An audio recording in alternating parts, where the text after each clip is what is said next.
सम्पूर्ण नेपालीहरुमा मेरो व्यक्तिगत च्यानलमा यहाँहरुलाई हार्दिक स्वागत छ। यहाँहरु सबैलाई थाहा छ राष्ट्रिय तथा अन्तर्राष्ट्रिय राजनीति नेपालको राष्ट्रिय राजनीतिमा अहिले नागरिकता विधेयकको चर्चा छ। यो नागरिकता विधेयक जुन ढंगले अगाडि बढाइँदैछ यसका पछाडीका कारणहरु के हुन्?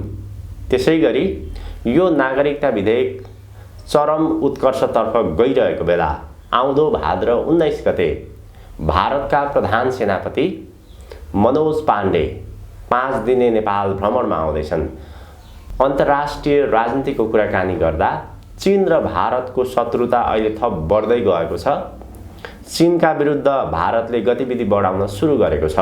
आज हामी यी पछिल्ला राष्ट्रिय अन्तर्राष्ट्रिय सबै घटनाक्रमलाई यसको गहिराईमा गएर खोतल्ने प्रयत्न गर्दैछौं, छलफल गर्ने प्रयत्न गर्दैछौं। त्रिमूल नेपालका अध्यक्ष राजनीतिक विश्लेषक भरत दाहालसँग स्वागत छ दाइ यहाँलाई।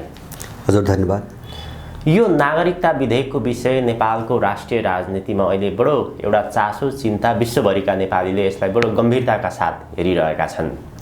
नागरिकता विधेयकको सम्बन्धमा यो किन चर्किदै गएको छ? यदि यो चर्किदै गयो भने राष्ट्रपतिले यसमा जसरी अडान लिनु भएको छ, संसदले राष्ट्रपतिलाई जसरी भए पनि प्रमाणीकरण गर्नको लागि दबाब दियो र यदि उहाँले मान्नु भएन भने महाभियोग लगाउने सम्मको तयारी गर्यो भने त्यस्तो अवस्थामा के हुन्छ? अहिलेको परिस्थिति के हो यो नागरिकता विधेयकको? मैले यो नागरिकता विधेयकलाई दुई तीनटा कोणबाट हेर्नुपर्ने देख्छु। जस्तो अब यो समस्या नेपालमा इन्डियनहरूले थोपरेको यो समस्या 2009 सालदेखिको समस्या हो र उनीहरूको पुरानो परम्परागत एउटा रणनीति के हुन्छ भने छरछिमेकका साना देशहरूलाई आफूभित्र गाभ्नको निम्ति उनीहरूले जनसङ्ख्या अतिक्रमणको एउटा रणनीति प्रयोग गर्दै आएका छन्। जस्तो धेरै देशलाई दुःख दिए, जस्तो श्रीलङ्कामा तामिलहरूलाई नागरिकता दिलाउन पटक पटक दबाब दिएर उनीहरूले 30 वर्ष गृहयुद्ध गराए। फिजीमा चाहिँ त्यही प्रक्रियाबाट चाहिँ तपाईको महेन्द्र चौधरीलाई जिताएर झन्डै फिजी इन्डियाको चाहिँ तपाईको अब हातमा लैजाने एउटा खतरा पनि बढ्यो हैन। त्यहाँको सेनाले कुनै गरेर देश जोगाउनु परेको अवस्था छ। अब नेपालमा पनि उनको त्यही हो। 9 सालदेखि यो सुरु भयो। बीचमा राजा महेन्द्रले रोके हैन। संविधान 19 सालको संविधान आएपछि जसरी इन्डियनहरूलाई नागरिकता दिन थालेको थियो त्यो चाहिँ तपाईको रोक्यो। अनि बहुदल आएपछि गैर कानुनी ढंगले 4 पटक कोसिसहरू भए। देउपाको पालामा, लोकेन्द्रबहादुर चन्दको पालामा, अब यही वामदेव गृहमन्त्री भएको बेला कोसिस भए, तिनी सबै राजाले असफल पारे र अब दरबार हत्याकाण्ड लगायत सारा चीजहरुमा यिनीहरू सफल भइसकेपछि 12 बुँदेमा जो यो देश विरोधी तत्त्वहरू जो मिसनमा परिचालित थिए उनलाई जोडिसकेपछि उनलाई सत्तामा ल्याउने र राजा फाल्दिने, इनको हातमा सत्ता ल्याइदिने उनको जो आश्वासन थियो त्यसभित्रको एउटा शर्त थियो नागरिकता। यद्यपि त्यो चाहिँ बाहिर ल्याइएन। तर 63 सालपछि दलीय सहमतिको नाममा जब यो मुद्दा नै प्राथमिकतामा पर्यो, पहिलो नम्बरको मुद्दामा परिसकेपछि यो सबै थाहा भइसकेको थियो। जन्मको आधारको नागरिकता ऐन बनाएर नेपालमा इन्डियनहरूको मेजोरिटी पुर्याउने, बहुमत पुर्याउने यो रणनीतिमा यिनीहरू आएका हुन्। र अब यो कति खतरनाक छ भन्छ भने मैले बारम्बार भन्ने गरेको छु, जस्तो हाम्रा राष्ट्रिय सङ्कटसँग जोडेका धेरै मुद्दा छन्। जस्तो खुला सिमाना छ, असमान सन्धि सम्झौता छन्, इन्डियाले यत्रो जमिन चाहिँ तपाईको अतिक्रमण लुटेर चाहिँ तपाईको कब्जा गरिराखेको छ, सारा चीज छन्। तर यो हुँदाहुँदै पनि सबभन्दा ठुलो राष्ट्रिय सङ्कटको चाहिँ तपाईको एउटा खतरा तरबार भनेको नागरिकता नै हो हैन। मैले बारम्बार किन भन्छ भने त्यो भनेको विदेशी नेपालभित्र आउने हो।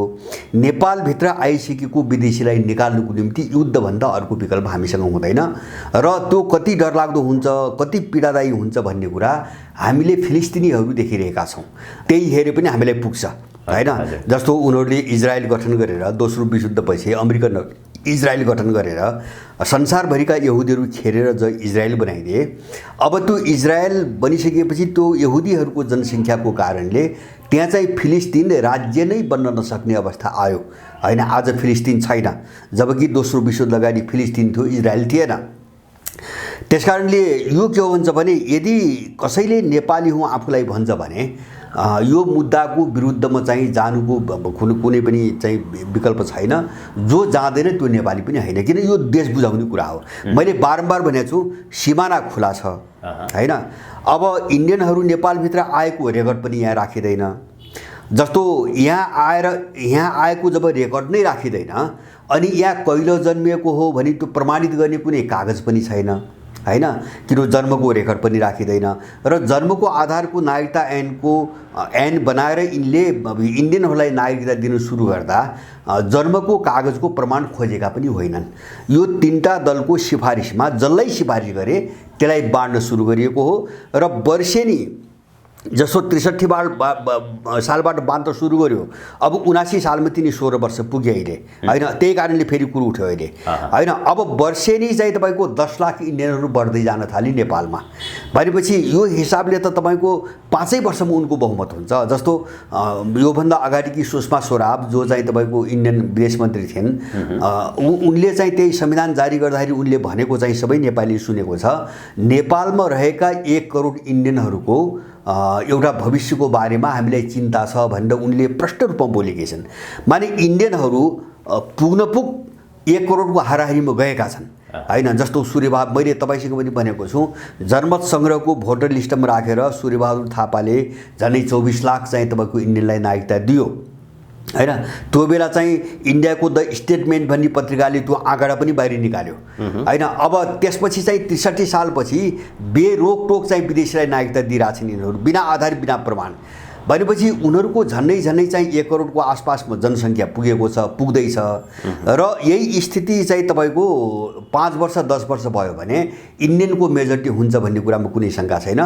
त्यो मिसनमा यिनीहरू लागेका छन्। अब मिसनमा उनीहरू किन यस्तो मिसनमा लागे होइन, यो बुझ्दा बुझ्दै किन लागे त भन्दाखेरि यिनीहरूको चाहिँ नीतिलाई बुझ्नु पर्यो हामीले सबभन्दा पहिले। जसले यो चाहिँ जस्तो अहिले गठबन्धन भन्छ नि, एउटा छ काङ्ग्रेस नामको एउटा अराष्ट्रिय तत्त्व जो जन्मकालदेखि चाहिँ तपाईँको इन्डियनको निम्ति काम गर्दै आएको छ होइन। उनले नै गठन गरेको हो, आफ्नै निम्ति गठन गरेको हो।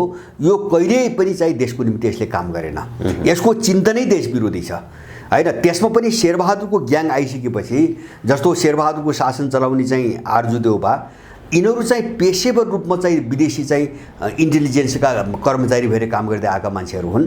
अब प्रचण्ड र बाबुराम हामी सबैलाई थाहा छ होइन, त्यही इन्डियामा बसेर विदेशीको मिसनमा 17,000 नेपालीहरूको हत्या गर्ने कसाईको भूमिका खेलेर आएका अपराधीहरू हुन् होइन।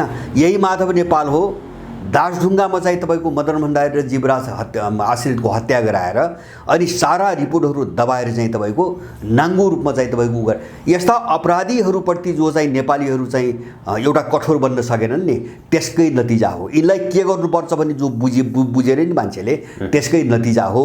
त्यस कारणले यिनको के हुन्छ भने यिनले जो अपराध गरे आफ्नो स्वार्थको निम्ति विदेशीहरूको चाहिँ योजनामा, त्यो अपराधको कारणले पनि यिनीहरू अब राम्रो भूमिका खेल्न सक्ने हालतमा छैनन् चाहेर पनि। यिनीहरूलाई हामीले त्यसरी बुझ्नु पर्ने हो। त अब यो नागरिकता ऐन चाहिँ तपाईँको जस्तो अहिले पछिल्लो कालमा आएर पश्चिमाहरू पनि जोडिए, किन चीन विरोधी रणनीतिमा इन्डियासँग यिनको सहकारी कहाँ भयो भन्छ भने नेपालभित्र जनसङ्ख्या अतिक्रमण गराएर स्वतन्त्र तिब्बतको निम्ति एउटा ठुलो विदेशी फौज बनाउनु पर्नेछ पश्चिमाहरूलाई पनि होइन। जस्तो इन्डिया त अहिलेसम्म पश्चिमा चाहिँ ब्लकमै छ अहिलेसम्म। अब त्यसले गर्दाखेरि जस्तो नेपालीहरू अर्को चाहिँ खम्पाको संस्करणमा काम गर्न सक्ने सम्भावना नभएको हुनाले अमेरिकन र युरोपियनलाई पनि चाहिँ नेपालभित्र विदेशी नै चाहिएको छ होइन, उनको फौज तयार पार्न। अब जन्मको आधारको नागरिकता ऐनले अब के अरे तिब्बतीयनहरू, रोहिङ्गाहरू अथवा भोलि अरू ल्याउलान् सबैलाई नागरिकता दिने बाटो पनि खुलिसकेको छ। अब चीन विरोधी चाहिँ तपाईँको एउटा चाहिँ कुण्ठाग्रस्त तपाईँको भावनाले इन्डिया पनि चाहिँ तपाईँको चीनलाई कमजोर बनाउन पश्चिमाहरूसँग मिल्नुपर्छ भन्ने आइरहेछ। र अब यो उनको चीन विरोधी जो चाहिँ तपाईँको एउटा साझा सोच हो नि इन्डियन र पश्चिमाहरूको, यो कारणले नागरिकता प्रकरणमा यिनीहरू एक ठाउँमा अहिले उभिएका छन् अहिलेको कुरा होइन। तर यसको थालनी इन्डियाले गरेको हो, नेपाल खानी योजनामै गरेको हो।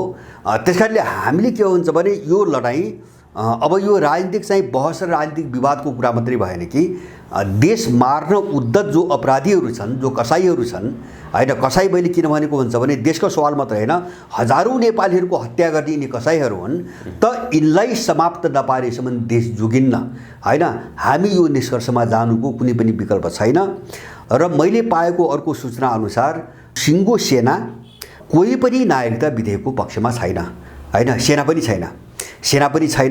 किन भन्छ भने सेनाले यिनी जस्तो अपराधमा तपाईको एउटा देशविरुद्ध मिसनमा सत्ताको राजनीति गर्ने चाहिँ नियतले चाहिँ अब सेना आएको पनि होइन, त्यसरी विकास भएको पनि होइन र कोही पनि त्यसको विरुद्धमा सबै त्यसको विरुद्धमा छन्। किन अब यो त नेपालमाथि आक्रमण त यो त साह्रै नाङ्गो र जबरजस्ती आक्रमण सुरु भयो।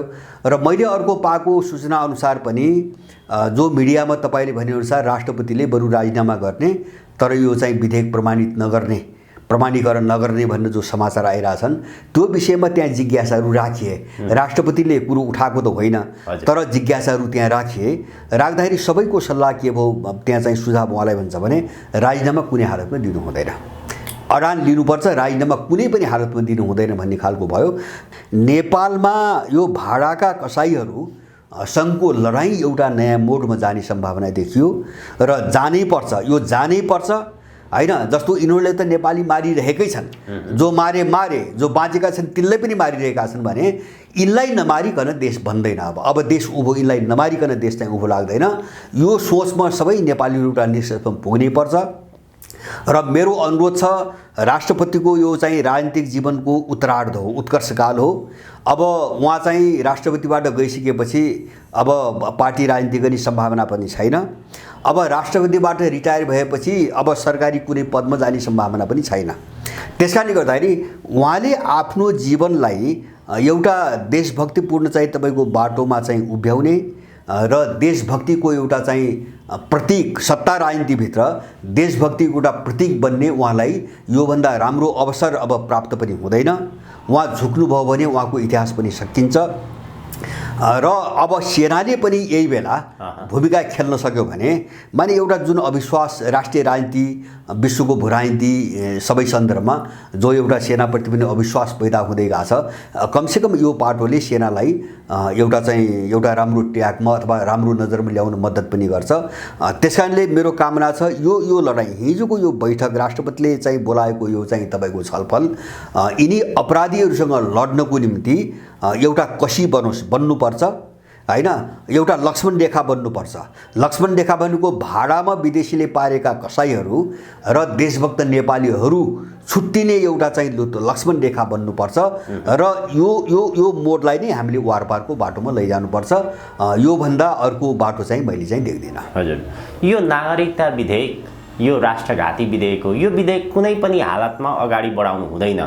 यसमा आम नेपाली नागरिकको चासो छ, राष्ट्रवादी चिन्तक व्यक्तित्वहरूको यसमा चासो छ। रोक्नको लागि जस्तोसुकै हाम्रो त्याग र योगदान दिन तयार छौँ भन्ने खालको प्रसङ्ग पनि उठान भइरहेको छ। अहिलेको परिस्थितिमा चाहिँ जस्तै राष्ट्रपतिले जसरी अडान राखेर अगाडि बढ्दै हुनुहुन्छ, 47 सालको संविधानमा राजालाई सेना चलाउने, सङ्कटकाल लगाउने संवैधानिक अधिकार दिएको थियो, नागरिकता विधेयकलाई सर्वोच्च पठाउने अधिकार दिएको थियो। तर अहिले यो संविधानमा राष्ट्रपतिलाई कुनै पनि अधिकार दिएको रहेछ। एउटा यो प्रसङ्ग। अर्को, नागरिकता विधेयक अगाडि बढाउनको लागि यसमा गठबन्धन सरकारको दबाब होला, इन्डो वेस्टको दबाब होला। यो परिस्थितिमा चाहिँ नागरिकता विधेयक रोक्न सक्ने ठाउँ छ कि छैन, कसरी अगाडि बढ्नुपर्छ यो परिस्थिति? होइन, हामीले दुईटा कोणबाट हेरौँ। पहिलो कुरो, यो कानुनी प्रश्नै होइन होइन, यसमा हामीले भ्रम पाल्नै हुन्न। यो देश मार्नुको निम्ति उठाइएको तरबार हो होइन।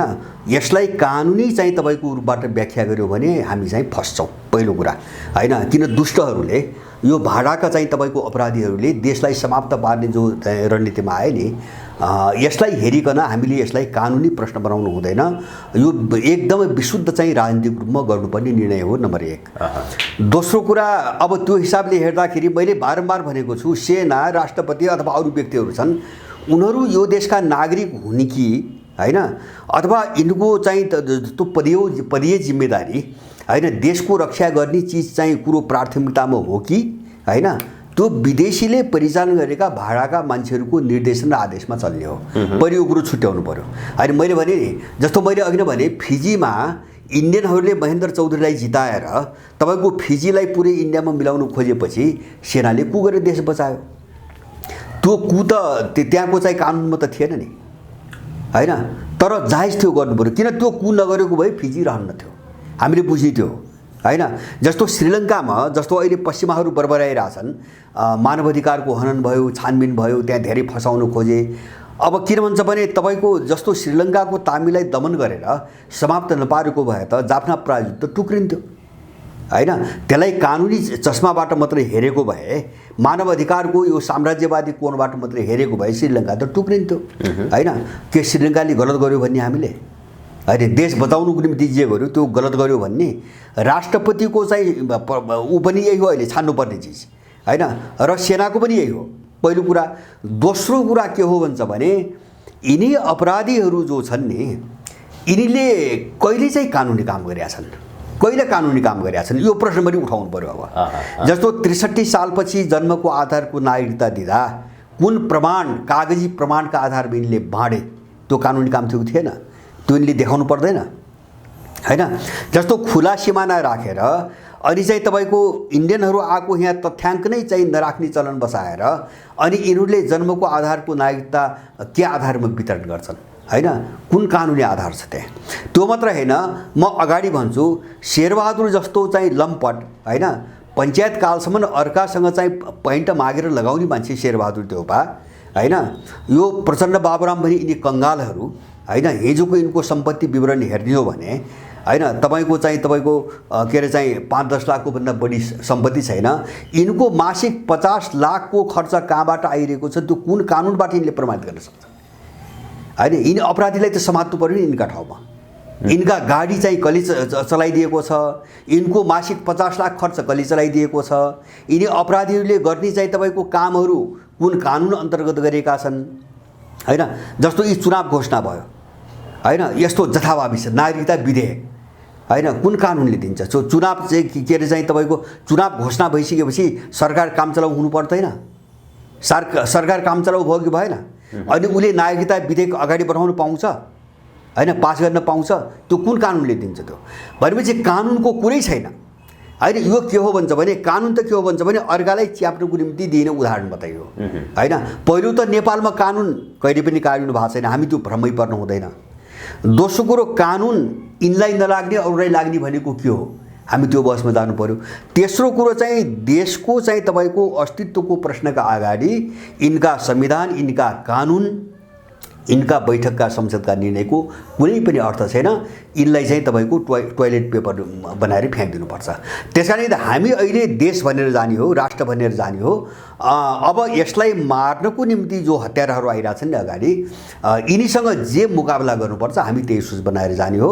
नागरिकता मुद्दा त्यति जटिल मुद्दा हो र यो देश चाहिँ समाप्तै पार्ने नागरिकता मात्र होइन। म तपाईँलाई एक जोड दिन्छु, यिनी अपराधी नागरिकतामा मात्र होइन, नागरिकताको सँगसँगै यिनीहरू कस्तो मिसनमा आइरहेछन् भन्छ भने जस्तो अहिले भर्खरै एउटा समाचार आइरहेछ, आरएसएस बिजेपी भनौँ इन्डियाको अब विदेश मामिला सम्बन्धी दृष्टिकोणको विषयमा नेपालसँग एउटा दृष्टिकोण चाहिँ साझा गर्ने अथवा एकरूपता ल्याउने हिसाबले यहाँ कार्यक्रम गर्दैछन् रे। नम्बर 1 होइन, यो आजको कुरा होइन। जस्तो नेपालको विदेश नीति इन्डियाको जस्तै हुनुपर्छ भनेर अहिले त यिनले कार्यक्रम गर्न खोजिरहेछन्, त्यो जनमत बनाउन खोजिरहेछन्। यो अहिलेको कुरो होइन।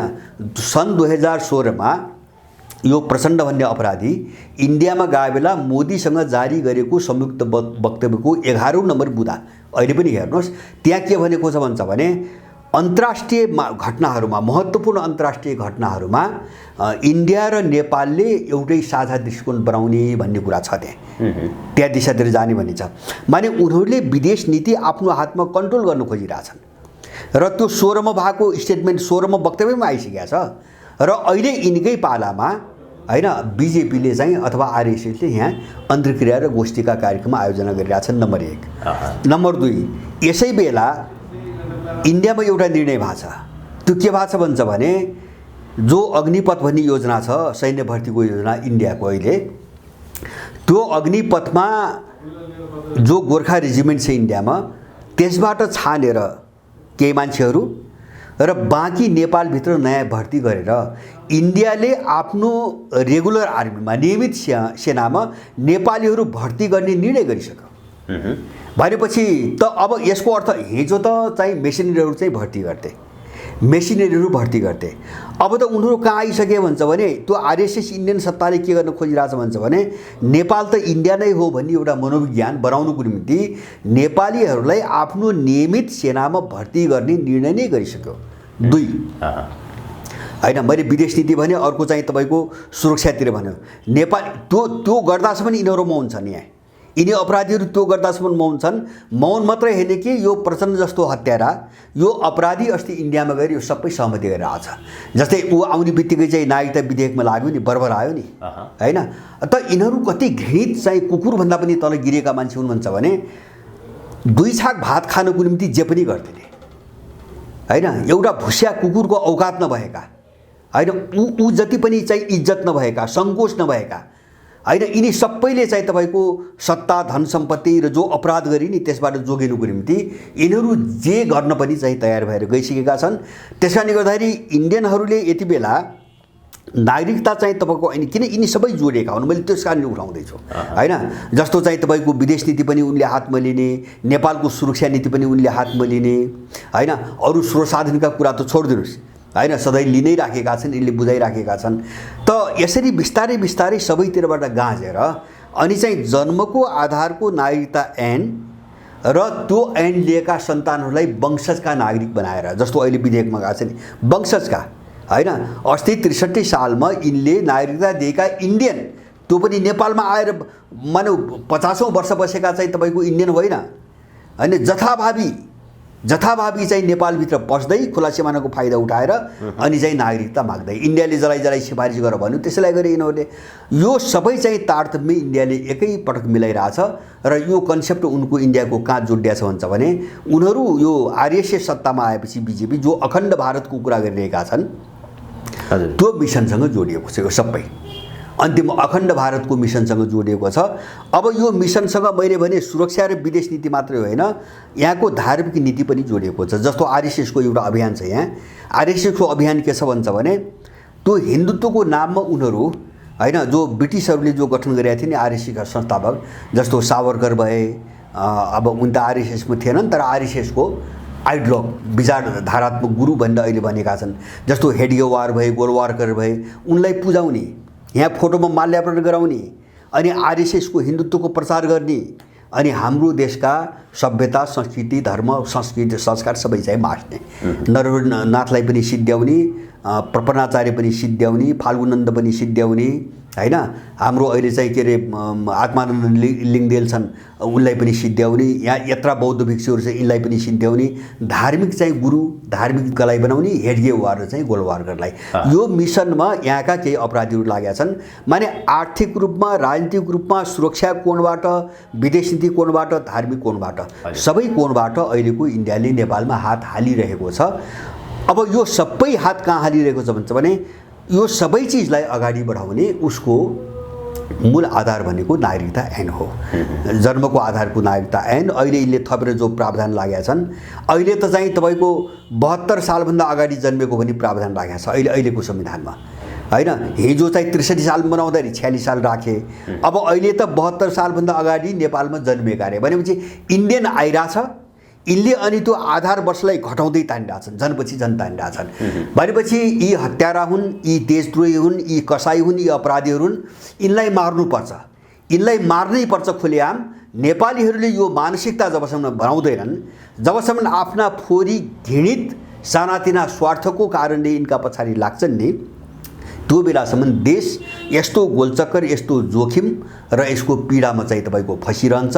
यो कुरो प्रत्येक नेपालीले बुझ्न एकदमै जरुरी छ। यो नागरिकता विधेयक जसरी अगाडि बढाउने प्रयत्न गरिँदैछ, संसदले यसलाई जसरी अगाडि बढाइरहेको छ र यसका पछाडि जस्ता खेल्छन्, यो नेपालको आन्तरिक मामला भन्दा पनि विदेशीको चासो, रुचि अन्तर्गत अगाडि बढिरहेको छ भन्ने घटनाक्रमहरूले, ती प्रमाणहरूले प्रश्न गर्छ। यो नागरिकता विधेयक विशेष गरी इन्डियाको रुचिमा, इन्डियालाई बढी महत्त्व छ यो विषय, त्यसमा अमेरिकन पश्चिमाहरूलाई अलिक कम होला। अब राष्ट्रपति अहिले आन्तरिक र बाह्य दुवै दबावमा हुनुहुन्छ, उहाँलाई आन्तरिक प्रेसर पनि छ, बाह्य प्रेसर पनि छ भनेर भनिन्छ। यही नागरिकता विधेयक यसरी एउटा चाहिँ अप्ठ्यारो परिस्थितिमा उभिएको बेलामा भाद्र 19 गते भारतका प्रधान सेनापति मनोज पाण्डे 5 दिने नेपाल भ्रमणमा आउँदैछन्। अब यो परिस्थितिमा भारतले राष्ट्रपतिलाई प्रत्यक्ष रूपमा अप्रत्यक्ष रूपमा उहाँको कारणले जसरी नागरिकता विधेयक होल्ड भएको छ, उहाँले प्रमाणीकरण गर्न मान्नु भएको छैन, त्यसमा दबाब कति होला राष्ट्रपतिलाई? आगामी दिनहरूमा कति चुनौती छ, त्यो भारतको कति दबाब होला? दबाब मात्रै हैन, उनीहरू धम्की पनि दिन्छन् हैन। जस्तो योभन्दा अगाडि त हामीले देख्यौँ नि त, अब थुप्रै मान्छेलाई मारे पनि, स्वयं अहिलेको राष्ट्रपतिको चाहिँ लोग्नेलाई उनीहरूले मारेका हुन्, त्यो सबै थाहा छ, उहाँलाई पनि थाहा छ हैन। अब माधव नेपाललाई प्रयोग गरेर मारेका हुन्, त्यो सबैलाई थाहा छ हैन। अब उनीहरूले अहिले मात्रै के हो भन्छ भने अहिले चाहिँ त्यसरी मारिहाल्ने अब ल्याकत उनको छैन अहिले हैन। लुकी छिपी कुनै अपराधी प्रयोग गरेर गर्ने बेग्लै कुरा हो, तर त्यसको पनि नतिजा के निस्कन्छ भन्ने कुरा उनलाई पनि अब थाहा छ। त्यसैले गर्दाखेरि आफ्नो चाहिँ नेटवर्क प्रयोग गर्ने, धम्काउने, दबाब दिने, प्रलोभन दिने कामहरू उनीहरू गर्छन्। जस्तो इन्डियाको प्रधान सेनापति एउटा मानार्थ पदवी लिन नेपाल आउँदैछन् भन्ने सुनिएको छ। अब यहाँको सेनाले एउटा कलङ्क पहिलेदेखि लगाएको छ, त्यो अहिले होइन, पहिलेदेखि लगाएको छ। मलाई लाग्छ यो 7 सालपछि चलेको चलन हो हैन। जब दलालहरूको सत्ता बन्यो नि त्यसपछि चलाएको चलन हो। अब हाम्रो देशको सेनाको मानार्थ चाहिँ तपाईँको सेनापति इन्डियाको तपाईँको सेनापति हुन्छ हैन, मानार्थै भए पनि त्यो हुन्छ। तर उनीहरू कस्तो बेला चाहिँ भ्रमण तय गर्छन् भन्छ भने वर्षको प्रत्येक वर्ष नयाँ आएपछि प्रत्येक सेनापति आएपछि गर्छन्। तर कस्तो बेला गर्छन् भन्छ भने जब चाहिँ नेपालको भूराजनीति एउटा चाहिँ अब एउटा उतार चढाव र क्रिटिकल अवस्थामा हुन्छ, अनि त्यसभित्र दबाब दिने योजनामा उनले चाहिँ मिति तय गर्छन् हैन। जस्तो यति बेलै इन्डियाको प्रधान सेनापति किन आउँदैछ हैन, यो महत्त्वपूर्ण चिज हो हैन। जस्तो यो प्रधान सेनापति त 2 वर्षपछि आए पनि हुन्थ्यो हैन, अथवा योभन्दा चाहिँ 6 महिना अगाडि आएको भए पनि हुन्थ्यो हैन। यो के एउटा तपाईँले भने जस्तो यसका पछाडि नागरिकता आइन्छ हैन, यसका पछाडि नागरिकता आइन्छ। मैले अघि नै भने नि यसका पछाडि सुरक्षाको कुरा पनि छ हैन, जो यसका पछाडि विदेश नीतिको कुरा पनि छ, जो यहाँ चाहिँ आरएसएसले अब एउटा छलफल गराउँदैछ नेपाल र चाहिँ तपाईँको इन्डियाको चाहिँ एउटा विदेश नीति सम्बन्धी सोच चाहिँ एउटै बनाउने भन्ने खालको एउटा गृहकार्य गर्दैछ। अब त्यो पनि छ। र यति बेलै के भएको छ भन्छ भने इन्डियाले अमेरिकासँग नेटो राष्ट्रहरूसँग मिलेर एउटा चाहिँ त्यो प्रशान्त क्षेत्रमा उसले ठुलो संयुक्त सैन्य अभ्यास गरिरहेछ चीनका विरुद्धमा, जो अमेरिकाले आयोजना गरेको छ। र यता चाहिँ तपाईँको चीनको सिमाना नजिकै उत्तराखण्डमा अमेरिकासँग मिलेर सैन्य अभ्यास गर्दैछ हैन। त यति बेला चाहिँ चीनका विरुद्धमा नेपाललाई खडा गर्ने दबाब दिन पनि उनीहरू आउँदैछन् हैन। मलाई लाग्छ त्यो दबाब प्रधान सेनापति उहाँको आउने भावनाले त्यो सेनालाई नै दिने दबाब होला त्यो हैन। उत्तराखण्डमा उनीहरूले अमेरिकालाई लिएर चीनको सिमानामा, तिब्बतको सिमानामा सैन्य अभ्यास गर्दैछन्। यो सबै चाहिँ तपाईँको माहौल हेरिकन त्यो प्रधान सेनापतिको भ्रमण तय गरिएको छ। र मैले पाएको जानकारी अनुसार प्रधान सेनापति मात्रै हैन, यो सबै चिजको भूमिका खेल्नको निम्ति इन्डियनहरूको ठुलो जत्था रको एउटा ठुलो पङ्क्ति लामो समयदेखि नेपाल बसिरहेको छ। यहाँ सबैलाई भेट्ने, दबाब दिने, धम्काउने हैन सबै काम गरिरहेको छ। उनीहरू निरन्तर यहीँ छन्। र अब यहाँबाट उनीहरूले भित्र जे गर्छन् नि लुकेर पर्दाभित्र जे गर्छन् त्यसबाट बनेको वातावरणलाई क्यास गर्नुको निम्ति अलिकति मनोवैज्ञानिक वा चाहिँ त्यस्तो दबाब दिनुको निम्ति उनीहरूले औपचारिक भ्रमण गर्ने हो। अहिलेको सेनापतिको भ्रमण पनि यिनै विषयसँग जोडिएका छन्। त्यो मानार्थ पदवी लिनुको निम्ति मात्रै ऊ यहाँ आउन लागेको होइन। अहिले समग्रतामा घटनाक्रमहरू जुन ढङ्गले अगाडि बढिरहेका छन्, यो नागरिकता विधेयकको सम्बन्धमा नेपालमा आन्तरिक दबाब, बाह्य दबाब, इन्डो वेस्टको बढी प्रभाव देखिन्छ अहिलेको परिस्थितिमा। यो परिस्थितिमा नागरिकता विधेयक रोकिन सक्ने अवस्था छ कि छैन, कसरी अगाडि बढ्छ? यो रोकिन्छ पनि मलाई लाग्छ। पहिलो कुरो हामी के बुझ्नु पर्यो भन्छ भने नागरिकता विधेयकलाई कसरी बुझ्नु पर्यो भन्छ भने 2072 सालमा इन्डियाले नाकाबन्दी लगाउनुका पछाडिको एउटा मेजर कारण नागरिकतै हो हैन। मैले भने सुषमा स्वराजले खुलेरै चाहिँ बोलिसकेकी थिइन्। र कमल थापा इन्डिया गए बेला, त्यसबेला परराष्ट्र मन्त्री इन्डिया गएको बेला अब उनीहरूले सुषमा स्वराजहरूले जो चाहिँ तपाईँको 5वटा जो बुँदा संविधानमा हाल्नुपर्छ भनेर उनलाई दिए नि, त्यो भित्र पहिलो नम्बरको चाहिँ तपाईँको नागरिकताकै प्रश्न छ। भनेपछि इन्डियनहरूलाई नागरिकता दिलाउने मुद्दा त उनको यति महत्त्वपूर्ण मुद्दा हो कि जुन सम्बोधन भएन भनेर भएको जन्मको आधारको नागरिकता ऐन बनाउँदाखेरि पनि उनलाई चित्त बुझेन। अब खुरु इन्डियामा बाँडेको भन्दा पनि सजिलो गरेर के गरी बाँड्ने, उनले त्यो कानुन बनाउनु खोजिरहेछ होइन। जस्तो अहिले विधेयकले त्यो बाटो खोलिदियो। त्यस कारणले गर्दाखेरि त्यो नहुँदा त नाकाबन्दी लगाउने देश हो इन्डिया। भनेपछि नागरिकता विधेयक उसको निम्ति कति महत्त्वमा छ भन्ने कुरा त्यहीबाट पनि बुझिन्छ होइन। त्यो नेपाल क्याप्चर गर्ने मात्रै होइन, नेपाललाई चीन विरोधी भूमि बनाउने, नेपालमा टोटल आफ्नो सबै चिजहरू त्यसमा जोडेका छन्। त्यस कारणले गर्दाखेरि हाम्रो निम्ति पनि के हो भन्छ भने इन्डियाले जसरी लिएको छ नि नागरिकतालाई, हाम्रो निम्ति पनि त्यो हाम्रो देश रहने कि नरहने भन्ने जो निर्णायक चाहिँ तपाईँको कसी हो नि, त्यो कसी नागरिकतै हो, अरू केही पनि होइन। अरू कुनै पनि कारणले हाम्रो देश चाहिँ उनीहरूले केही पनि गर्न सक्दैनन्, किन विश्वको भूराजनीति त्यहाँ गइसक्यो। अब त 5-7 वर्ष अगाडिको खतरा नेपालमा अहिले छैन। नेपालमा अब बाँकी खतरा छ भने त्यो नागरिकताबाटै उत्पन्न हुने खतरा हो। किन यहाँभित्र चाहिँ विदेशी आइसक्यो भने उसले पनि भोलि हतियार उठाउँछ, ऊ सङ्गठित गरिन्छ, उसले पनि हतियार उठाउँछ। हामी त्यो समस्यामा फस्दैछौँ। त्यस कारणले त्यो समस्यामा फसाउने जो मान्छेहरू यहाँ कोसिस गरिरहेछन् नि, यिनलाई विदेशी हुन्, नेपालभित्र आक्रमण गर्ने भाडाका मान्छे हुन् भनेर यिनलाई कत्लेआम गर्नु चाहिँ कुनै पनि हिचकिचाट गर्नु हुँदैन। यी अपराधीहरूलाई मार्नु नै देशभक्ति हो, हामीले बुझ्ने त्यति हो। अहिले यी हत्याराहरूलाई मार्नु नै देशभक्ति हो, हामीले बुझ्ने त्यति हो।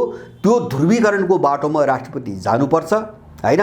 किन अहिले विश्वको भूराजनीतिले पनि उहाँ डराउनु पर्ने कारण मैले देख्दिनँ। नेपालभित्रको समीकरण होइन, जो चाहिँ मानिसहरूको समीकरण हो, त्यो कोणबाट पनि म डराउनु पर्ने कारण देख्दिनँ। त्यो मात्रै होइन, नेपालभित्रको अन्तर्राष्ट्रिय जो शक्ति सन्तुलन छ त्यो कोणबाट हेर्दाखेरि पनि मैले राष्ट्रपति डराउनु पर्ने कारण देख्दिनँ। र योभन्दा बढी महत्त्वपूर्ण मलाई लाग्ने के हुन्छ भने मदन भण्डारी जे कारणले मार्ने त्यो विरासत अब चाहिँ तपाईँको खडा गर्ने हो, जीवित राख्ने हो भने त्यो विद्याबाट मात्रै हुनसक्छ होइन। त्यो त उहाँहरूलाई सबै थाहा छ। मदन भण्डारीको विरासत विद्याको आधारबाट मात्रै अब जोगिन सक्छ। बल उहाँको हातमा छ, हो, बल उहाँको हातमा छ। र यो अडान उहाँले लिनु भएन भने मदन भण्डारीको इतिहास, नेपालको इतिहासमा मदन भण्डारीको कुनै चाहिँ नाम पनि रहँदैन। अब किन मान्छे त बुझ्या छैन नि त। जस्तो मदन भण्डारी एउटा सामान्य कुरा त बुझ्यो होइन, जस्तो त्यसको उत्तराधिकारी छैन, त्यो मदन भण्डारीको लेगेसी बोक्ने अब अर्को पात्र नै छैन होइन। त्यो विद्यालय गरेपछि यो सबै बिउतिन्छ होइन। यो सबै कोणबाट पनि राष्ट्रपतिले यो अडान राख्नुपर्छ, सेनाले यो अडान राख्नुपर्छ। राख्ने मात्रै होइन, सेनाले देशको सेना हो भने यी अपराधीहरूलाई पक्रेर दण्डित गर्ने एउटा उपाय खोज्नेतिर लाग्नुपर्छ। किन अपराधीहरू बोकेर हिँड्ने होइन, देशको सेना यो पेसेवर भाडाका अपराधी बोकेर चाहिँ हिँड्नको निम्ति सेना बनेको होइन, सेना देशको निम्ति हो। उसले बुझ्ने कुरो त्यति हो। त्यस कारणले यो सम्भावना छ। र यो विधेयकमा राष्ट्रपतिले अडान त जुनसुकै कारणले पनि राख्नुपर्छ, कुनै पनि हातमा राख्नुपर्छ। र त्यो मात्रै उहाँले राखेपछि अब के हुन्छ भन्छ भने नेपालको चाहिँ तपाईँको भूराजनीति जो छ नि, यो अपराधीहरूसँग जो लडाइँ हो नि, यो खतरनाक मोडतिर जान्छ। खतरनाक भनेको अत्यन्तै विस्फोटक मोडतिर जान्छ। र त्यो यिनको विनाशको निम्ति एउटा बडो चाहिँ गतिलो चाहिँ एउटा परिवेश निर्माण गर्ने एउटा कारण बन्छ। राष्ट्रपतिले देशको निम्ति यति योगदान गर्नुपर्छ, मलाई लागेको यति हो। अब छोटकरीमा पछिल्लो अन्तर्राष्ट्रिय विकसित राजनीतिक घटनाक्रमको विषयमा कुराकानी गरौँ। पछिल्लो केही दिन यता चीन र भारतको सम्बन्ध थप बिग्रिँदै गएको छ। चीन र भारतको विवादपछि भारतले अमेरिकी ड्रोन किन्ने तयारी गरेको छ र अक्टोबरमा भारतले युद्ध अभ्यास पनि गर्दैछ। भारतका विदेश मन्त्री एस जयशंकरले भारत र चीनको सम्बन्ध निकै कठिन चरणमा उभिएको भनेर अभिव्यक्ति पनि दिएका छन्। चीन र भारतको द्वन्द्व अहिले जसरी अगाडि बढ्दैछ, यसका कारणहरू के हुन्, यसले कस्तो प्रकारको रूप लिन्छ? यस्तो हो, अब इन्डियनहरू मैले त धेरै एउटा झिनो सम्भावना के हो भन्छ भने जस्तो अहिले विश्वको ध्रुवीकरण, भूराजनीतिक ध्रुवीकरण, यो पश्चिमा विचारधारा र पश्चिमी वर्चस्वका विरुद्धमा जसरी चाहिँ अगाडि बढ्यो नि, यसले चाहिँ इन्डियालाई पश्चिमा किताबमा उभिन त्यति सजिलो बनाउँदैन भन्ने एउटा आकलनबाट मैले चाहिँ तपाईँको इन्डिया बिस्तारै बिस्तारै पश्चिमा किताबाट निस्कने एउटा वातावरण बन्न सक्छ भन्ने एउटा सामान्य हिसाब किताब गरेको हुँ हैन। तर इन्डियनहरू निस्कन चाहिँ मैले त्यति सम्भव देख्दिनँ हैन। किन भन्छ भने त्यसको पछाडि केही कारण छन्। किन इन्डियन आइडियोलोजी के हो भन्छ भने इन्डियन आइडियोलोजी भने के भन्छ भने चीन विरोधी, पाकिस्तान विरोधी, मुस्लिम विरोधी र छरछिमेक विरोधी। इन्डियाको टोटल आइडियोलोजी यतिमै सीमित छ हैन। जस्तो छरछिमेकलाई सबैले मासेर सताएर लुटेर खाने एक उनको सधैँभरि हैन, गर्न अन्त पनि गरे हुन्। हामी आफ्नो मात्रै कुरा गरिरहेका छौँ। बङ्गलादेशले त तपाईँको उनको जमिन कब्जा गरेको जमिनमा आएको इन्डियनलाई ड्याम गोली हानेर 6वटा इन्डियन सेना ढालेपछि बल्ल पछाडि हटेको इन्डिया, अनि शान्ति पाएको बङ्गलादेशले हैन। श्रीलङ्काले तामिलबाट छुटकारा पाउनुको निम्ति चीनसँग मित्रता नगासिकन तपाईँको तामिलबाट चाहिँ छुटकारा पाएर त्यसपछि बल्ल इन्डियन चाहिँ पन्जाबाट उठबस गराउँथ्यो इन्डियाले, त्यहाँबाट मुक्त भएको श्रीलङ्का हैन। ऊ मालदिप्स किन चाहिँ इन्डियन विरोधी कित्तामा चाहिँ उभियो? समस्या त्यही हो। पाकिस्तान त्यही हो, नेपाल त्यही हो। र यसमा अर्को चाहिँ साह्रै तल्लो स्तरको कुण्ठा के छ भने चीन विरोध हैन। चीन जसरी पनि मासिनुपर्छ हैन, ऊ कसैको प्रगति पनि देख्न चाहन्न, आफू पनि सक्दैन। चीन चाहिँ मासिनुपर्छ, सिद्धिनुपर्छ। चीन सिद्धियो भने एसियाको चाहिँ तपाईँको पावर हाउस म बन्ने बाटो खुल्छ। इन्डियाको यति सोच छ, इन्डियनको दिमागमा यति कुरा छ। त्यसैले गर्दाखेरि इन्डियनहरूको कुनै स्तर पनि मैले देख्दिनँ। विश्व राजनीतिमा उनको चाहिँ कुनै भूमिका पनि मैले देख्दिनँ। हो, ठुलो देश, ठुलो जनसङ्ख्या र अर्थतन्त्रको आकार ठुलो भएको हुनाले सबैले महत्त्व दिएका छन् प्रयोग गर्ने। त्यो आफ्नो प्रयोग महत्त्व दिनु र उसको अन्तर्राष्ट्रिय भूराजनीतिमा उसको महत्त्व हुनु भने छुट्टै कुरा हो। उसको हैसियत उसको अन्तर्राष्ट्रिय राजनीतिमा किन छैन भन्छ भने उसको आफ्नै पोजिसन छैन। जस्तो अहिले पनि तपाईँले भन्नुभयो नि, उसको के छ भन्छ भने रुससँग चाहिँ तपाईँको ग्यास खरिद गरिरहेछ, रुससँग एकदम घनिष्ठ सम्बन्ध जस्तो उसले देखाइरहेछ। र उसको योजना के छ भन्छ भने यति बेला अमेरिकनसँग मिलेर नाङ्गो रूपमा चीनका विरुद्धमा जाँदा रुस बोल्दैन, किन रुसमाथि चाहिँ तपाईँको प्रतिबन्ध छ पश्चिमाहरूको हैन। मैले रुसको चाहिँ तपाईँको ग्यास र तेल किनिदिरहेको छु हैन, उनको स्याङ्सनलाई मैले मानेको छैन, नमाने जस्तो गरिरहेको छु। त्यस कारणले मलाई गुमाउनु पर्छ भन्ने डरले रुस चाहिँ बोल्दैन। यही बेला चीनका विरुद्धमा चाहिँ यहाँ जे गर्न सकिन्छ गर्ने उनीहरू त्यो बाटोमा लागेका छन्। र 2-3टा घटनाहरू देखिएका छन्। एउटा प्रशान्त क्षेत्रमा अमेरिकनहरू नेटो देश, त्यसमा जापान, दक्षिण कोरिया, अस्ट्रेलिया पनि छन्। उनीहरूसँग एउटा विशाल ठुलो सैन्य अभ्यास हुँदैछ चीनका विरुद्ध। त्यो पनि ताइवान घटनालाई लिएर अमेरिकाले आयोजना गरेको सैन्य अभ्यास। र अर्को चाहिँ अक्टोबरमा चाहिँ अमेरिकन सेनासँग मिलेर चीनको सिमाना नजिक उसले उत्तराखण्डमा चाहिँ सैन्य अभ्यास गर्दैछ। ड्रोन लिन लागेको कुरो तपाईँले भनिहाल्नुभयो हैन। इन्डिया चाहिँ यो कारणले है, चीन विरोधी कुण्ठाका कारणले, मुस्लिम विरोधी कुण्ठाका कारणले र छिमेक विरोधी चाहिँ कुण्ठाका कारणले अब इन्डिया कहिले पनि राम्रो बाटोमा आउँदैन। यतिमा सबै मान्छे स्पष्ट भए हुन्छ। किन अहिलेको इन्डियन भनेको त्यो काला अङ्ग्रेज भने हुन्छ। त्यो कालो अङ्ग्रेजै हो त्यो हैन, त्यो अङ्ग्रेजै हो। त्यसको रङ मात्रै कालो हो, उनीहरू गोरा थिए। यिनीहरू काला अङ्ग्रेज हुन् र यिनीहरू स्वतन्त्र पनि भएका छैनन्, यिनी स्वाधीन पनि भएका छैनन्।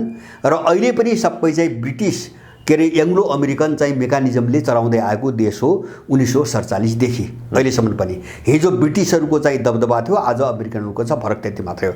त्यस कारणले गर्दाखेरि तर इन्डियनहरूको यो सपना एउटा दुःस्वप्नमा परिणत कहाँ हुन्छ भन्छ भने दुःस्वप्नमा परिणत हुन्छ र इन्डिया फस्छ। मैले बुझेको त्यो इन्डिया फस्छ, इन्डिया टुक्रिन्छ हैन। किन भन्छ भने उनको एउटा साह्रै चाहिँ क्षुद्र, जस्तो उनीहरू क्षुद्र छन्, लोभी छन् हैन, तत्कालको फाइदा मात्रै हेर्छन्। उनले रसियालाई त्यही ठानेका छन् हैन।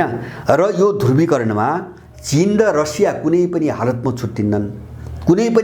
छुट्टिनन्। किन मिसन के छ भन्छ भने नयाँ विश्व व्यवस्था हैन, बहुध्रुवीय विश्व, पश्चिमा चाहिँ तपाईँको वर्चस्वबाट मुक्ति, अथवा युरोसिया, रसियनहरूको भाषामा युरोसिया हैन, अथवा हाम्रो भाषामा तपाईँको पूर्वीय जगत। अब लडाइँ यो ढङ्गले गइसकेका हुनाले र गइसकेको मात्रै होइन कि आर्थिक राजनीतिक सबै पूर्वाधार बनिसकेको त्यसको निम्ति जस्तो विश्व त ब्लक त बनिसकेको छ, घोषणा मात्रै नभए जस्तो यतातिर ब्रिक्स बनिया छ हैन, ब्रिक्ससम्म छ, साङ्घाई कोअपरेसन अर्गनाइजेसन छ, अब ब्याङ्कहरू छन् थुप्रो हैन, जस्तो ब्रिक्स ब्याङ्क भयो, एआइआइबी भयो, त्यो मात्रै होइन जस्तो यिनको जो स्विफ्ट भन्ने थियो अन्तर्राष्ट्रिय ब्याङ्किङ कारोबारको निम्ति चाहिँ जस्तो चीनले विश्वभरि फैलाइसक्यो, डेभलप भइसक्यो, रुसले विकास गर्यो, त्यति मात्रै होइन आर्थिक राजनीतिक सबै पृष्ठभूमि बनिसकेपछि अहिले यो पछिल्लो घोषणा मैले हेर्दैछु गएको चाहिँ 1-1.5 महिना अगाडि जो बोआमा बैठक भयो, चिनिया राष्ट्रपतिले विश्वको सुरक्षा सम्बन्धी एउटा 6 बुँदे प्रस्ताव राखेका छन् हैन, ग्लोबल सेक्युरिटी इनिसिएटिभ भन्ने त्यसको नाम छ, 6वटा बुँदा राखेका छन्। त्यो बुँदा भनेको भोलि बन्ने अर्को मिलिटरी गठबन्धनको सिद्धान्त हो हैन। अब एक त्यो चाहिँ उनले त्यहाँ पेश गरे र त्यसका पछाडिका मैले 2टा घटना उदाहरण दिन्छु। 2टा घटना उदाहरण कहाँ हुन्छ भने एउटा चाहिँ तपाईको रुस र चीन दुवैले हैन संसारको कुनै पनि भूभागमा आफ्नो देशका विरुद्धमा आफ्नो देशको सार्वभौमसत्ताका विरुद्धमा कुनै गतिविधि भयो भने त्यहाँ सिधै चाहिँ सैन्य अपरेसन गर्न सक्ने कानुन दुवै देशले बनाए, नम्बर 1। दोस्रो चाहिँ रुसले भर्खरै आफ्ना सहयोगी देशहरू सबैलाई अत्याधुनिक घातक हतियारहरू सप्लाई गर्ने निर्णय गर्यो, नम्बर 2। अब रसियन हतियार चाहिँ ल्याटिन अमेरिका, अफ्रिका र एसिया सबै देशमा जाँदैछन्। तेस्रो रुसले घोषणा गर्यो उसले हिन्द महासागर, प्रशान्त महासागर र अरब सागर आर्कटिकमा त पहिलेदेखि छँदैछ, सबैतिर उसले आफ्नो नेभी तपाईको चाहिँ के अरे स्थापित गर्ने अथवा सैन्य चाहिँ विस्तार गर्ने चाहिँ निर्णय पनि गर्यो र उनीहरू बिस्तारै बिस्तारै एउटा मिलिटरी ब्लकको बाटोमा गइसके र अहिले हालसालको आज भोलिकै दिनको स्थिति हेर्ने हो भने जस्तो नेटोले जो सैन्य अभ्यास गरिरहेछ नि 17-18 देशलाई लिएर चीनको विरुद्धमा, अब अहिले चाहिँ तपाईको उत्तरतिरबाट रुसले जस्तो जापान सागरमा रुसका 11औं युद्धपोतहरू र चाहिँ आक्रमणकारी युद्ध के अरे चाहिँ पानी जहाजहरू जापान समुद्रमा प्रवेश गरे भनेर जापान चाहिँ तपाईको होस उडिरहेछ। उत्तरतिरबाट रुसले चाहिँ सबै आफ्नो सामुद्रिक नेभी परिचालन गरिसक्यो र त्योदेखि दक्षिणतिर दक्षिण चीन सागरमा चीनले पूर्ण रूपमा चाहिँ तयारी गरिसकेको छ। भनेपछि अब नेटोको अथवा पश्चिमाहरूको शक्ति पनि दुई देशको घेराबन्दीमा फस्दै गएको छ हैन। र पुटिनले चाहिँ जो विश्वभरि चाहिँ हतियार आपूर्ति गर्ने भने नि यो भयो भने के हुन्छ भने क्युबामा पनि रसियन मिसाइल जान्छ, निकारागुआमा पनि जान्छ, होन्डुरसमा पनि जान्छ, भेनेजुएला जान्छ हैन। अब यिनका विरुद्धको लहर अर्को चाहिँ अर्जेन्टिनाले भर्खरै हिजो अस्ति 2-4 दिन अगाडि देशलाई पश्चिमा मोडेलहरूबाट मुक्त गरेको घोषणा गर्यो। माने आर्थिक, राजनीतिक, सामाजिक जति पनि पश्चिमा मोडेलहरू त्यहाँ अभ्यास हुन्थे नि, डेमोक्रेसी यिनी फाल्तु कुराहरू, यो सबैबाट मुक्त गर्ने घोषणा औपचारिक रूपमै अर्जेन्टिनाले गरिसक्यो। भनेपछि अब अर्जेन्टिना पनि यिनीहरू जान्छ भने अब दोहोरो घेराबन्दीको एउटा प्रक्रिया सुरु भइसक्यो। अब यो लडाईँको यत्रो ध्रुवीकरणको बिचमा इन्डियनहरूको जो दिमाग छ नि, रुसबाट चाहिँ तपाईको ग्यास किनेर हैन अनि चाहिँ चीनका विरुद्धमा चाहिँ मोर्चाबन्दीमा रुसलाई को मुख थुनिहाल्ने भन्ने छ नि, यिनको दरिद्र र क्षुद्र चिन्तनको नतिजा हो। इन्डिया फस्छ र मलाई लाग्छ तपाईको इन्डिया जुन दिन फस्छ है त्यो पश्चिमा कितामै बस्छ, किन त्यसको चेतना पनि छैन, स्तर पनि छैन, त्यो व्यापक सोच पनि छैन। इन्डिया फस्छ, फस्ना दिन इन्डिया दर्जनौं टुक्रामा विभाजित पनि हुन्छ। यसमा कुनै किन इन्डियालाई जोड्ने कुनै पनि कडी छैन। जुन दिन इन्डियाको मिलिटरी कमजोर हुन्छ नि त्यो दिन इन्डियालाई जोड्ने कुनै पनि कडी छैन। इन्डिया एउटा मनोविज्ञानमा कहिले पनि जोडिएको देश होइन, अहिले पनि त्यही छ। इन्डियाका यस्ता 1 दर्जन त यस्ता चाहिँ राज्यहरू छन् जसले आफूलाई इन्डिया नै मान्दैनन्। जस्तो उत्तर पूर्वका चाहिँ सबै राज्य त्यही हालत हो, जम्मू काश्मीर त्यही हो, दक्षिण भारत त्यही हो, गोवा त्यही हो। भने यिनी सबै एकैचोटि आगो बल्छ। अब त्यो दिशातिर इन्डिया गइरहेको छ र ऊ अहिले चाहिँ ऊ चीनलाई घेर्ने रणनीतिमा आएको छ। र जस्तो अमेरिकाबाट ड्रोन किन्ने के हो भन्छ भने त्यो उनको एउटा दबाब पनि हो, किन भन्छ भने वास्तवमा उनकै हो। त्यो उनीहरूले रसियनहरूसँग अलिकति दूरी बढाउन र इन्डियनहरूलाई खुलेआम आफ्नो किताबमा सामेल गर्नको निम्ति त्यो भित्रको मेकानिजम प्रयोग गरेर त्यो सम्बन्ध बढेको देखाइरहेछन्। किन इन्डिया त चाहिँ बढी अहिलेसम्म हतियार प्रविधिमा हो रुसप्रति निर्भर हैन। अब रुसबाट कटौती गरेर हामीप्रति निर्भर भयो भन्ने सन्देश दिन पाउने हो भने रुससँग सम्बन्ध बिग्रन्छ र चीनका विरुद्ध यसलाई खुलेआम प्रयोग गर्न सकिन्छ भन्ने रणनीतिमा छन्। र मलाई लाग्छ अहिले त होइन, अब यो चाहिँ विश्वको यो वातावरण यही ढङ्गले अगाडि बढ्दै जाने क्रममा 1-2 वर्षपछि छिनोफानो हुन्छ र चाहिँ इन्डियन चाहिँ अमेरिकन कितामा ओपनली चाहिँ जान बाध्य हुनुपर्छ। ऊ यस्तो अवसरवादी भएर हैन, यो चाहिँ छेपारो नीति चाहिँ प्रयोग गर्न खोजेको छ नि, यो यत्रो लडाइँमा यत्रो ध्रुवीकरणमा यो सम्भव हुने कुरा पनि होइन, त्यो सम्भव पनि हुँदैन। इन्डियाले पछिल्लो समय जस्तो प्रकारको बाटो लिइरहेको छ सायद यो खालको अपेक्षा गरिएको थिएन। जब भारतमा नरेन्द्र मोदीको उदय भयो, नरेन्द्र मोदी प्रधानमन्त्री भए, नरेन्द्र मोदीलाई एउटा बौद्धिक आदर्श नेताको रूपमा र पूर्वीय दर्शनप्रति, सभ्यता संस्कृतिप्रति अलिकति चिन्तन गर्ने, आस्था राख्ने नेताको रूपमा नरेन्द्र मोदीलाई लिइन्थ्यो।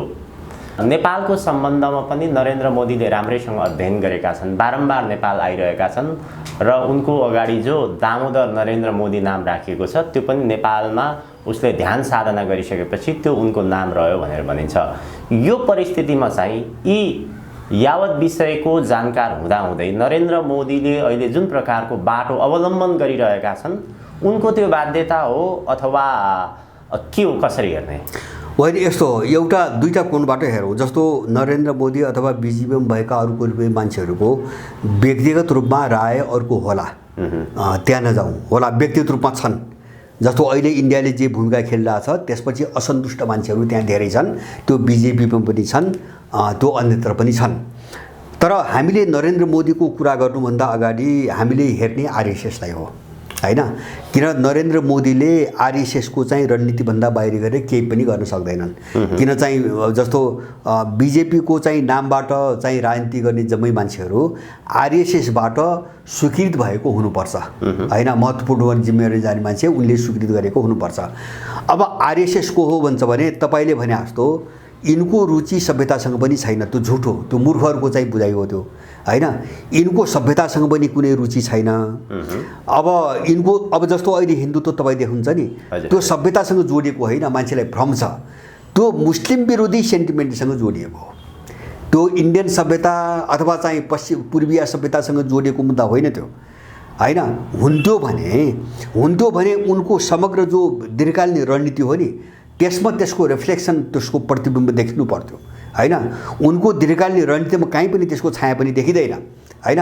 त्यो इन्डियनको हिन्दुत्व मुस्लिमहरूका विरुद्धमा आएको हो, मुस्लिमलाई कति सफाए, किन आरएसएसको गठन नै त्यसैको निम्ति भएको हो। मैले बारम्बार भनेको छु, तपाईँ इतिहास कोट्याउनुहोस् हैन। आरएसएसको जो संस्थापक छन् उनलाई इन्डियन नेसनल काङ्ग्रेसका कार्यकर्ता थिए उनी। 1922 मा त्यहाँबाट ब्रिटिसहरूले राजीनामा गराएर अनि बीचमा कोच गरेर 1925 मा आरएसएस गठन गराएका छन् उनीहरूले। त्यो पनि अङ्ग्रेज विरोधी आन्दोलनमा हिन्दू र मुस्लिम दुईटा समुदायलाई जुट्न नदिने रणनीति अन्तर्गत हैन। त्यो जस्तो आरएसएसको गठनै दुईटा चाहिँ मुद्दामा भएको छ, एउटा मुस्लिम विरोध अर्को कम्युनिस्ट विरोध। यो दुईटा मुद्दामा चाहिँ किन त्यसबेला त ब्रिटिसको समस्या यही थियो, एउटा कम्युनिजमको समस्या भयो हैन। जस्तो 1917 मा रुसमा चाहिँ क्रान्ति भएको थियो। दोस्रो चाहिँ तपाईँको इन्डियामा टेक्ने समस्या भयो। अब त्यसको निम्ति मुस्लिम र हिन्दूलाई जुट्न नदिएपछि त कुरै खतम भयो। त्यसको निम्ति आरएसएसले के सम्मान गर्यो भन्छ भने यसका मान्छेहरूले यही सावरकर जसलाई राष्ट्रपिता बनाउन खोजिरहेछन् नि, गान्धीलाई हटाएर, यही सावरकरले ब्रिटिसहरूको निम्ति उसको सेनामा 1 लाख इन्डियनहरू भर्ती हो भनेर चाहिँ अपिलै गर्ने मान्छे यही हो, यिनीहरू हो। यस्तो मान्छेहरूले स्थापना गरे हो आरएसएस। त्यसकारणले गर्दाखेरि आरएसएसको नाभि जन्मकालदेखि पश्चिमाहरूसँग जोडिया छ। मैले पहिले ब्रिटिसहरूसँग, अहिले अमेरिकनहरूसँग, किन पावरमा त कुरो त त्यही हो। त्यसकारणले गर्दाखेरि र अहिलेको भन्नुहुन्छ भने अमेरिकाले मात्रै, अरू देशको छोड्नु, अमेरिकाले मात्रै प्रत्येक वर्ष 10,000 इन्डियनहरू एकदम छानेर होइन, ट्यालेन्ट इन्डियनहरू 10,000 छात्रवृत्तिमा पढाउँछ अमेरिकामा। त्यो इन्डियामा फर्किएपछि इन्डियाको ब्युरोक्रेसी सबै चलाउने तिनै हुन्। ब्युरोक्रेसीमा यिनको मान्छे एकजना पनि छैन, त्यस्तो अवस्था छ होइन। मेकानिजम त्यस्तो छ उनीहरूको, पश्चिमाहरूको होइन। थिङ्क ट्याङ्क सबै उनको हो, कर्मचारी तन्त्र सबै उनको हो। त्यस कारणले मोदीले चाहेर पनि केही गर्न सक्ने अवस्था छैन। व्यक्तिगत रूपमा उनी असल भए पनि, देशभक्ति भए पनि, अथवा यो संस्कार र संस्कृतिप्रति, धर्मप्रति उसको आस्था भए तापनि एउटा जो संस्था छ त्यो संस्थाले उसलाई बाँधेको छ। अब त्यो धार्मिक चिज त उनको त्यो राजनीति हो, भोटको राजनीति हो। जस्तो उनीहरूले आफै बिजेपीकै आरएसएसकै दस्तावेज अहिले पनि हेर्नुहोस्, उनले हिन्दुत्वलाई पोलिटिकल आइडियोलोजी भनेर स्पष्ट रूपमा भनेका छन्, व्याख्या गरेका छन्। किताबै पढे पनि हेर्न सकिन्छ होइन। भनेपछि यिनीहरूको हिन्दुत्व पोलिटिकल आइडियोलोजी हो, त्यो आरएसएसको व्याख्या हो त्यो जन्मकालदेखि नै। त्यस कारणले गर्दाखेरि जो हिन्दुत्व इन्डियामा भन्छन् त्यो धर्मसँग, सभ्यतासँग त्यसको साइनो कतै पनि छैन होइन। जब उनले अफिसियली चाहिँ आधिकारिक चाहिँ घोषणापत्रमै पोलिटिकल आइडियोलोजी भनिसकेका छन्, अनि त्यसलाई हामीले सभ्यता र धर्म पनि बुझिरहेका छौँ यहाँ होइन। किन हाम्रो अध्ययनको कमी हो त्यो।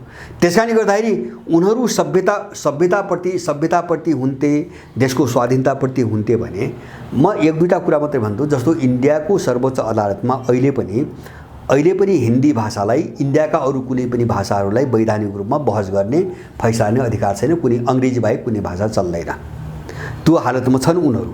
र यहाँ नसुल्झेका मुद्दा, कतिपय अन्तर्राष्ट्रिय कानुनसँग जोडिएका मुद्दाहरू यहाँ टुङ्गिँदैनन्, त्यो बेलायतको अदालतमा गएर चाहिँ लड्नुपर्छ, हालत त्यो छ। र बेलायतकी रानी इन्डियामा आउँदाखेरि इन्डियाको रानीको हैसियतमा आउँछिन् र उनलाई भिसा लिनु पर्दैन। त्यति मात्र होइन, इन्डियाको नयाँ प्रधानमन्त्री बन्यो भने पहिले त ओपनली थियो, खुलेआम। अब पछि त्यसलाई सार्वजनिक गर्दैनन्। यिनले प्रधानमन्त्रीको औपचारिक शपथ खानुभन्दा अगाडि ब्रिटिस रानीप्रति वफादार रहेको एउटा शपथ खानुपर्छ। त्यो शपथ खाएपछि मात्रै यिनीहरूले प्रधानमन्त्री भएको सरकारी शपथ खान्छन्। त्यो अहिले पनि मोदीका पालासम्म पनि चलिरहेको छ। भने यो हालतमा छ इन्डिया। अनि कहाँबाट उसले सभ्यता र चाहिँ तपाईँको संस्कृति धर्मका चाहिँ बारेमा सोध्न सक्छ भने एउटा आफूलाई बाँधेको विदेशी मेकानिजम त तोड्न सकिरहेको छैन भनेपछि अनि उसले ठुला कुराहरू सुहाउँदैन। त्यसैले यो सबै अबुझहरू र जो बुझेका छन् ठुलो नेतागिरी राजनीति गर्ने, सत्तामा जाने, जस्तो यहाँका आर्यसिखा दलाल पनि त्यही हो। हिन्दुत्वको बकवास गर्ने जो दलाल छन् यहाँका, यिनी विशुद्ध दलाल, उसको पैसा खाने।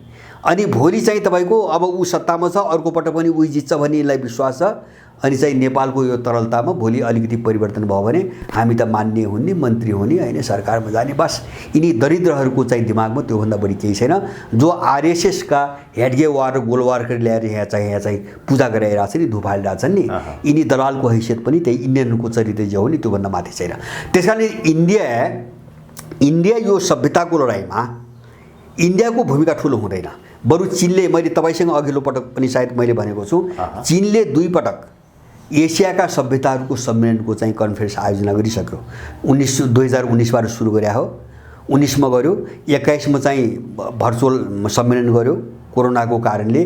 चीनले पूर्वीय सभ्यताको उत्थानको निम्ति भनेर एसियाका सबै देशहरूलाई बोलाएर एसियाली सभ्यताका बारेमा 2 पटक अन्तर्राष्ट्रिय सम्मेलन गरिसक्यो हैन। इन्डियाले किन गर्दैन? यो त चाहिँ त्यो सभ्यताको अझ केन्द्रमा हो भन्ने देश किन गर्दैन आयोजना हैन?